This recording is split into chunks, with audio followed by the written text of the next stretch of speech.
best game name what it is ayo GTI nato pachiwato shirise mandu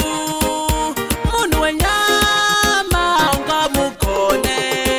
kusavo vimba nemunhu wenyama ingave iri shamwari kana veukama sopasorema kunyanya kutema anakuda zvakanaka zvatoma okusiya kusavo wavimba nemunhu wenyama ingave iri shamwari kana veukama anakuda zvakanaka zvatoma okutama chitosa munhu wenyama kuti zvinorema shuwa usavimba munhu wenyama shamwari munhu anokudhama unogona kuona senga nokusema kana zvatooma shuwa anokudhama chiona kana munhu kana Judas ingamubaibheri kutengesa Jesus kumutengesa unotengesa matamatisi aiwa kani munhu asiwo mafanisi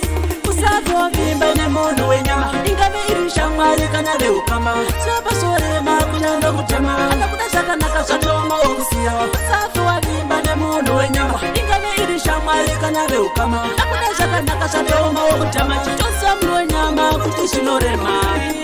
kundipandukira nguva dzakapera-pera nadzo nyatsongwarira munhu wenyama hana kunaka munhu wenyama hana kunaka usagovimba nemunhu wenyama ingave iri shamwari kana veukama sopasorema kunyanya kutema anakuda zvakanaka zvatoma okusiya usafi wavimba nemunhu wenyama ingave iri shamwari kana veukama anakuda zvakanaka zvatoma okutama chitosa munhu wenyama kuti zvinorema munhu wenyama shuwa kuti anokutama zvinhu zvacho anokusema kana futi zvatooma anokusiya pakoma inzainene pandosvika ndinochema nadzo pandaredza muredza vanoti izvi ndizvo asi pandinenge ndashanda vanogumbuka vanobayiwa Yesaya usagovimba nemunhu wenyama ingave iri shamwari kana veukama sopasorema kunyanya kutema anakuda zvakanaka zvatoma okusiya usafi wavimba nemunhu wenyama ingave iri shamwari kana veukama anakuda zvakanaka zvatoma okutama chitosa munhu wenyama kuti zvinorema